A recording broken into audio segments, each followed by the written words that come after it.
Welcome to the Compounding Center Connections, where we talk about different health conditions with our partnered practitioners. I'm your host, Jay Gill, a compounding pharmacist from the Compounding Center in Leesburg, Virginia. At the Compounding Center, we collaborate with practitioners and create custom medications to help our patients get better. The information discussed today is for informational purposes only, not for diagnosis.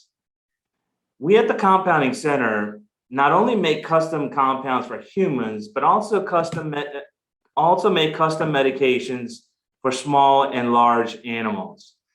In this episode, our guest is Dr. William Bush from the Bush Veterinary Neurology Services. Today's talk is on seizures in dogs. How do we recognize a seizure, what to do, and what treatment options are available for us? So I'm super excited to have Dr. Bush on this episode. So before we get started, Dr. Bush, would you please introduce yourself to the viewers and listeners? Yeah, hi. My name is Bill Bush. I'm a board-certified veterinary neurologist. My training started at the University of Pennsylvania last millennia. And then I ended up doing an internship at North Carolina State and my residency at Penn. Afterwards, I eventually started my own practice and then attracted other neurologists, and we started to train residents. So for the last 15 years, I've been intimately, both things in training residents in neurology and neurosurgery. My research interest happens to be epilepsy and specifically EEG. And therefore, I've kind of have a special interest in discerning seizures from seizure-like episodes and seizures that are nonstop. Some of that is beyond the scope of what we're going to talk about today, but we really try to stay, because of the residency training, at the forefront of what's known for anti-epileptic drug treatments in both dogs and cats. Gotcha. Well, thank you very much. So let's get started. Could you talk to us, what is a seizure? What perhaps triggers a seizure? Just generality. What is a seizure? Yeah. Jay, you should maybe think about, or medically what we do is we think about a seizure as having two parts. And the International Veterinary Epilepsy Task Force has mirrored what's talked about in people. There's the clinical symptoms. It's what you see and what we'll talk about in 5 seconds. And then it's what's going on in the brain at the same time. So a seizure is when a patient typically loses consciousness, falls over and does some stuff, and then wakes up. So to be a little more specific, what we do is we divide a seizure event into 3 parts. What happens right before the seizure, what happens during the seizure, and what happens after the seizure. And if enough observations meet up with what's classic, then we call it a seizure. So what happens before the seizure, and we know this from EEG studies, is that the electrical focus in the brain is starting to spread.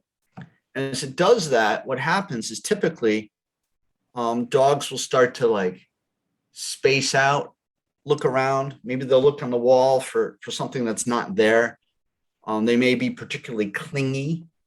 And this only lasts for a couple minutes. On rare occasion, it lasts longer, and owners can predict that a seizure is coming.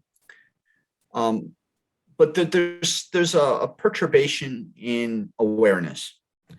And then typically the patient becomes stiff in all 4 legs, arches their head back, starts to jaw chomp, and falls over. Critical, in my mind, to knowing an event is a seizure is that there's profuse salivation. The brain no longer has control over the salivary glands, and the salivary glands erupt. Sometimes you'll see urination or defecation, but another hallmark is loss of awareness, either confusion or just completely non-responsive. So a good thing to do during a seizure is or a suspect seizure is to call your pet's name. my name, they'll probably call him if I call him, but Charlie Wallace, you want to like turn. So again, we're recumbent, we're rhythmically paddling. Often it speeds up and slows down before it abates. When the seizure is over, the dog just kind of rests there and starts to look around and become a little bit more aware slowly. And then they'll get up and be weak and wobbly. Some dogs are thirsty. Some really want to go outside and urinate. And then often dogs will go right back, would be particularly sleepy afterwards. So, we often ask, well, was there anything that happened right before or right after the pet being recumbent? And if enough of those things jibe, then it gets called a seizure. So those are the symptoms. What we know is going on inside the brain, and if we do an EEG tracing, we see electrical discharges, typically in just a couple leads on one side, or generalized, but then they evolve and capture the whole brain. So this is the longest answer ever, but a seizure is an electrical storm in the brain that has outward manifestations of abnormal behavior. Wow. So, Lost everybody. no. That was very helpful. And me being I have a border collie, and are there any specific, or are there breeds of dogs that tend to have more of a higher likelihood of having seizures? And do seizures happen when they're younger, or they're older, or any time? Yeah. Well, seizures can happen at any time. Well, let me take a step back. There's three things that we do during a consultation, and we're already you're leading me that way, Jay. The first is we ask the question, is the event a seizure?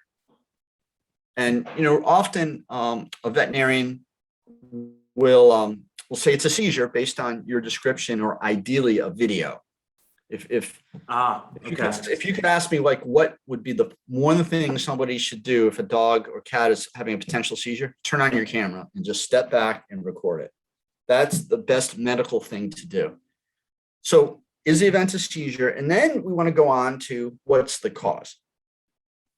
And in rough terms, there's three types of causes. But even in the first is that something in the blood could be too high or too low. Let's say glucose, or even lipids. I mean, that's not very common, but there could be a toxin that a patient was exposed to.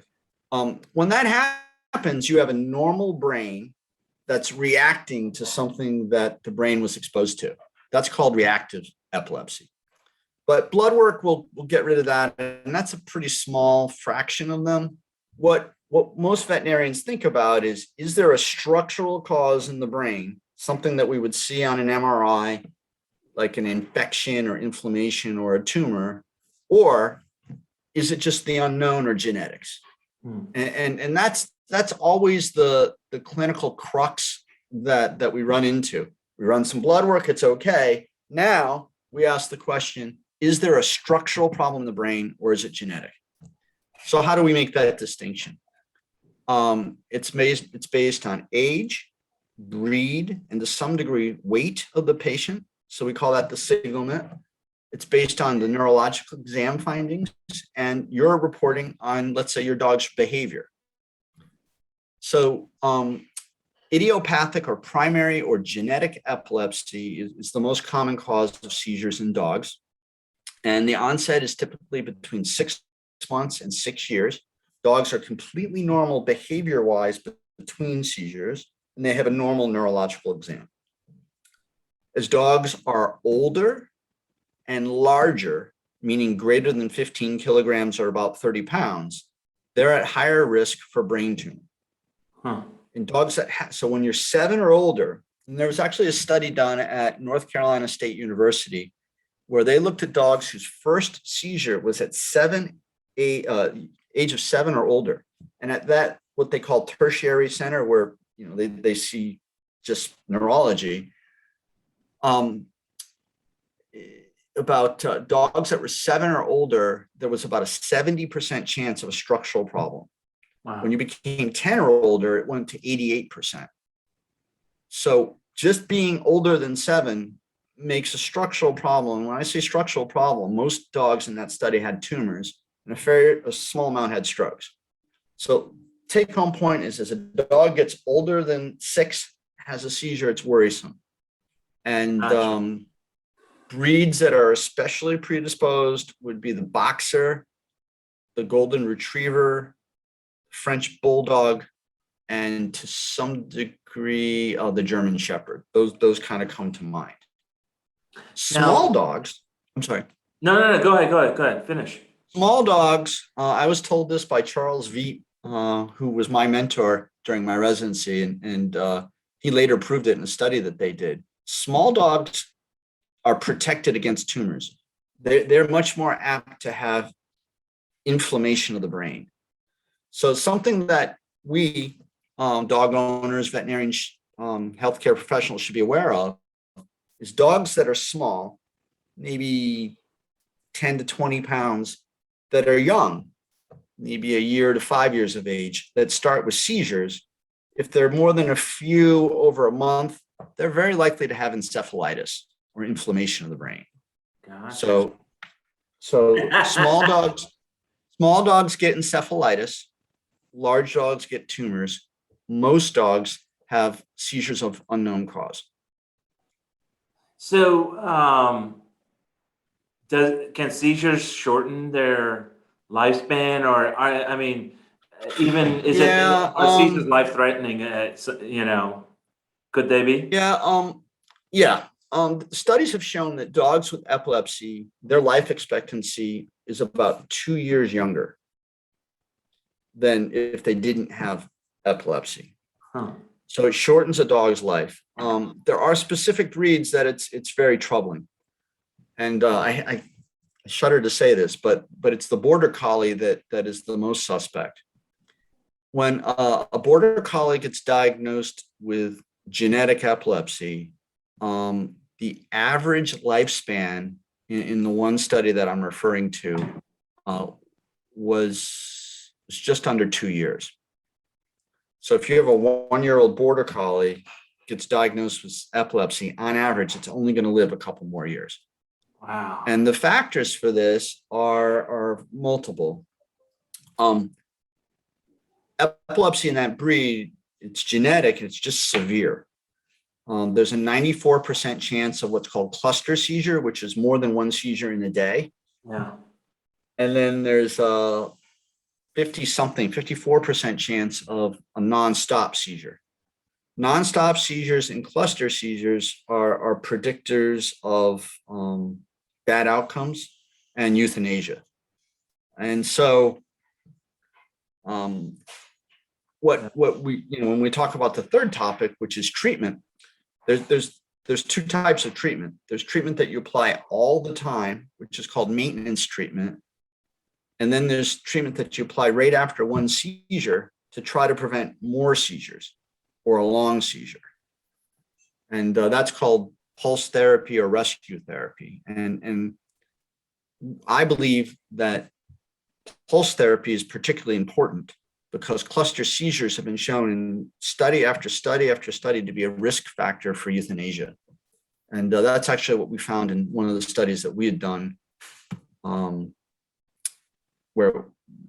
so we've corroborated that as well. Gotcha.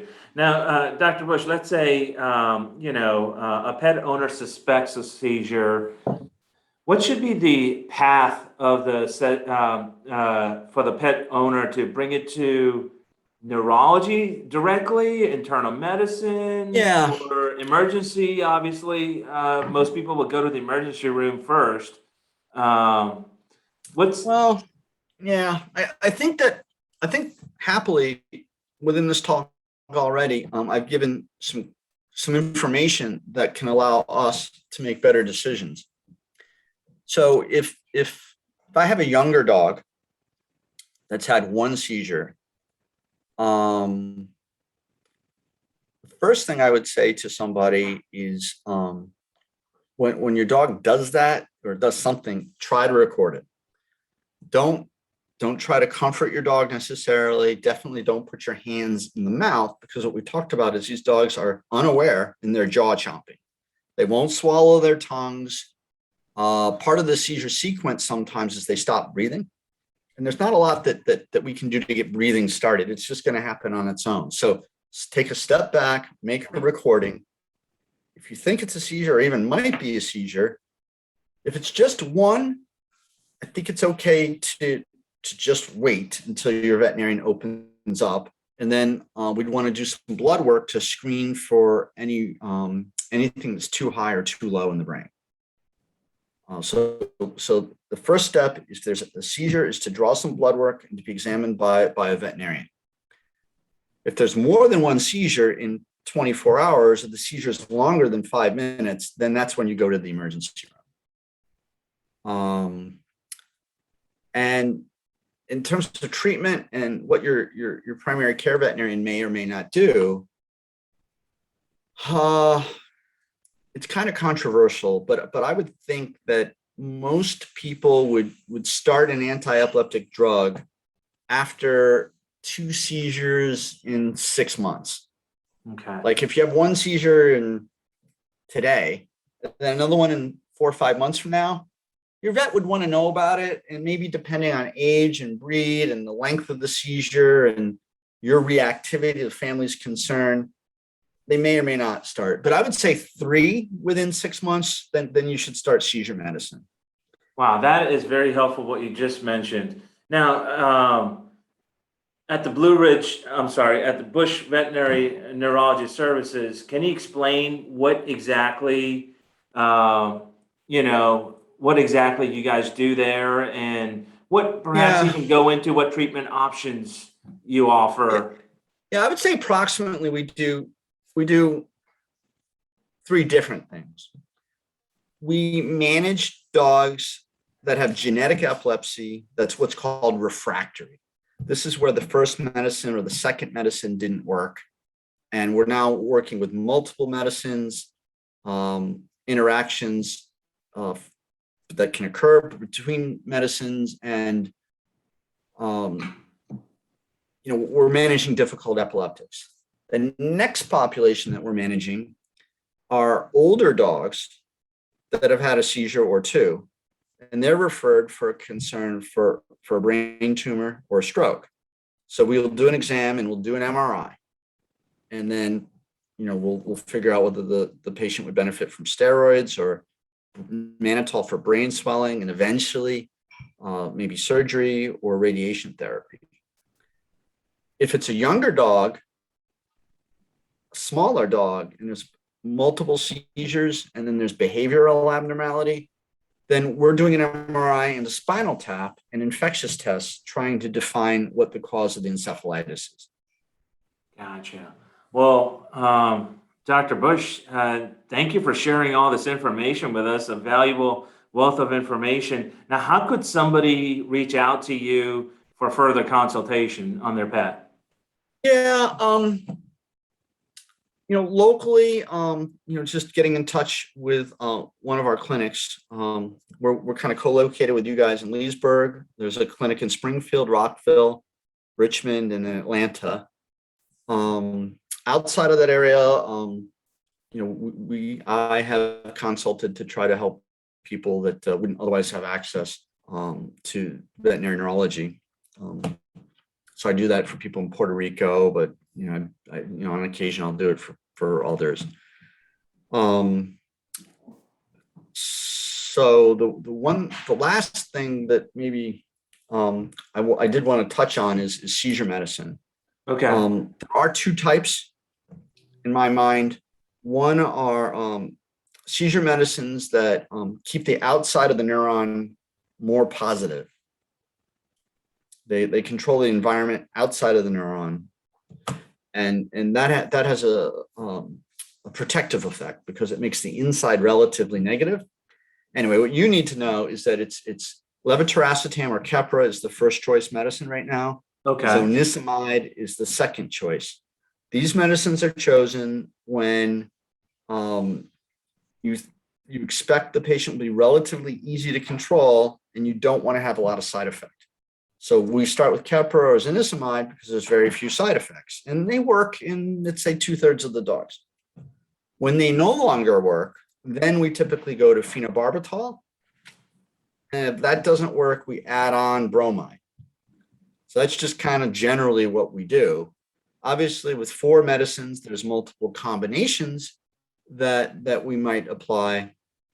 The other thing that's fairly common is during the seizure or right after, we'll advise that owners give midazolam in the nose as a mist. And curiously, misting midazolam in the nose gets it to the brain as quickly as an IV injection. So I just kind of, that's obviously what we lean on you guys for is, high quality medicines that we can rely on for treating epilepsy. So, if you go to your vet and he wants to start Keppra, that's pretty common and it's really safe. Yeah. So these medications, just for the viewers and listeners, we compound these in multiple different dosage forms, from liquids to oral medications, and flavor them. And like you said, it's very similar to what the human medications, the primary ones that you talked about, that's also used in the veterinary field. Overall, these medications we compound, whether it could be for a small dog, a large dog, in flavored formulations, or in easy to give to the pet in different dosage forms, like small pills or liquid flavored liquids. And we've talked a lot about dogs, but seizures are not uncommon in cats. They're far less common in cats than dogs, but getting medicine into a cat is often a little more challenging. And that's where, an additional time that we really rely on compounding pharmacies. One question, do you know if you can compound extended release Keppra?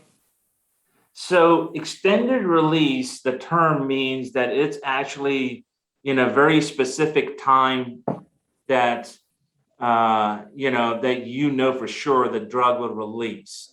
What we do in compounding is what we call slow release.